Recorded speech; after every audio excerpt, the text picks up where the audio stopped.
Things are heating up at the Morgantown Fire Department. I'm Karilynn Galiotos, and coming up on WVU News, I'll tell you why this truck is collecting dust. But just to give you an idea of how cold it actually is, I'm going to stick my hand in it. And, oh yeah, that is really, really cold. Even just a tiny piece of your favorite holiday food can be a lot more difficult to get rid of than you think. For instance, if I eat just one piece of pumpkin pie, I'm going to be here on this Stairmaster for 25 minutes before I burn it off. Now, with hundreds of people flocking to our area from as far away as California and Massachusetts, officials say they are expecting local businesses to reap the benefits. Now, with technology improving, it's never been easier to make a digital copy of a dollar bill.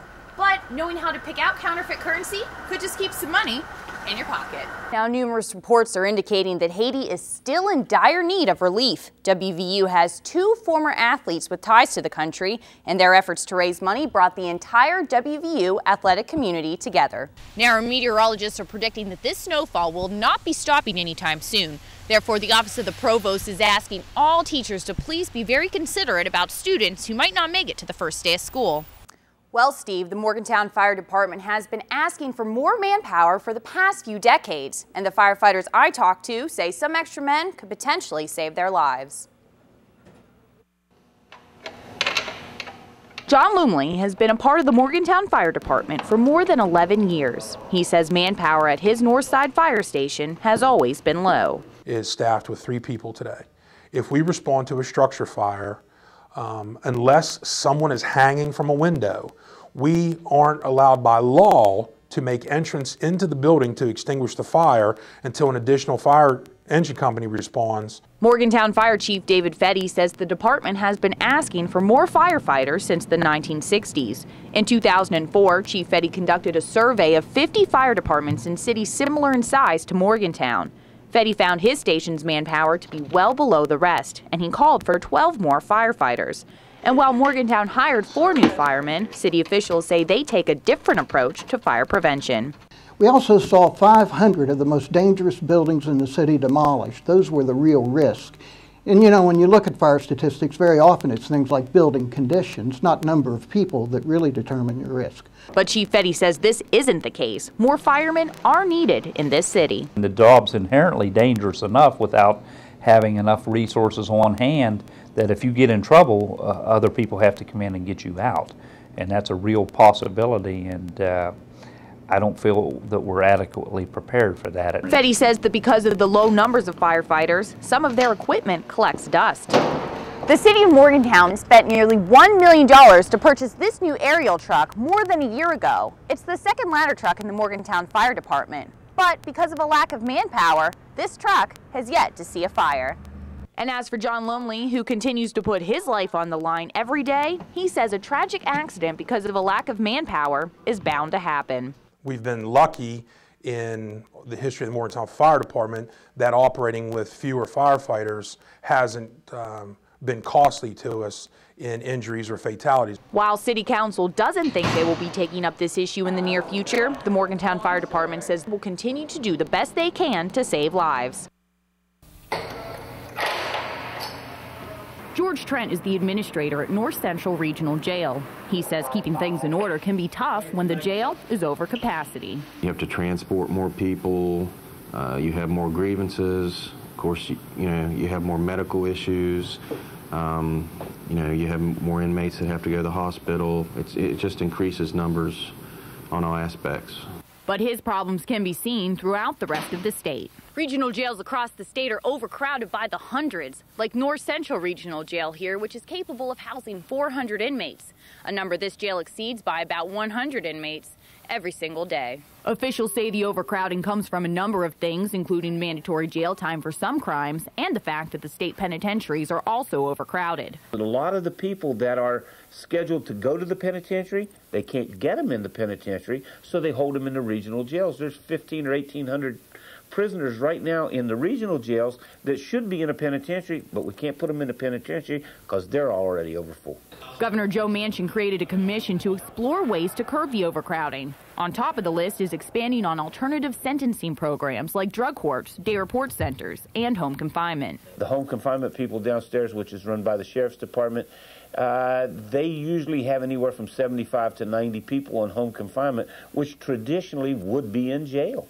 The commission also recommends building a few more regional jails in needed areas. The price tag of these recommendations totals about $256 million. The West Virginia legislature will also be looking into the regional jail overcrowding when they meet again in January.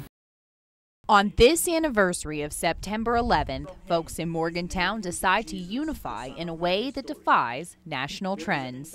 We have planned an opportunity for people in the community of different religious faiths to come together on the anniversary of a great tragedy to find common ground in our unity and our belief in the goodness of God. Christians, Muslims, Jews, Buddhists, and many more say they came to the ceremony to stop ignorance. Many are calling this September 11th the most politicized of them all, with controversy over building a mosque near Ground Zero to the proposed burnings of the Quran. But these folks here say it's time to move towards a new era of religious acceptance. Karilynn Bridge says she hopes this ceremony will put an end to the battle over religious freedoms. If you add this one up with another one and another one and another one and another one and another one, and they're going on all across the country, that adds up to a lot of people saying we believe in peace and we believe that all people have the right to follow the faith that they choose. With nearly 800 Muslims in the Morgantown area, local Islam leaders say religions may be different, but unity is the key. I think this is going to improve things. This is going to bring us together, and we will be able to fight the ignorance but much better together rather than one group doing it by themselves. And little by little, these folks say they want to shine a light on the acceptance this world is lacking. In Morgantown, I'm Karilynn Galiotos for 5 News. You see them everywhere, drivers with one hand on their ear and one on the wheel, or maybe even none at all. There's nothing wrong with doing it, but it's wrong to do it when you're driving because you drive quickly.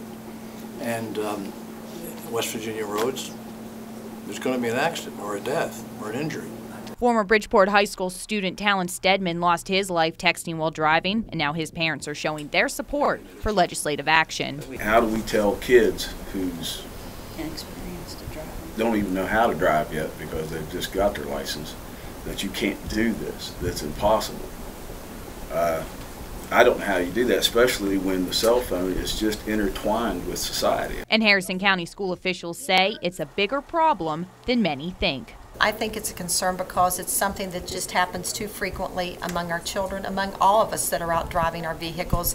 We need to pay attention when we're driving. It's too easy to become distracted. Studies show that distracted drivers cause 16% of all fatal crashes in the country. And more than that, 21% of all accidents involving injuries are also caused by distracted drivers. Now, studies have been done on states that have already enacted laws that ban cell phone use while driving. Well, these studies are showing that those laws are having very little effect in reducing these alarming numbers. Still, Senator Rockefeller is pushing for tougher laws against texting while driving. He says if the state enacts these laws, West Virginia will receive grants for educating drivers on distractions. He compares it to seatbelt education. The seatbelts were a big deal. It took me a while to wear a seatbelt. I don't know what it was, but I think it was probably the national ad campaign that got to me. Now, nobody doesn't use seatbelts. We got to get to the same place with texting and cell phones. Rockefeller says he can't be sure how long this process will take, but he says the bill is currently stalled in the legislature.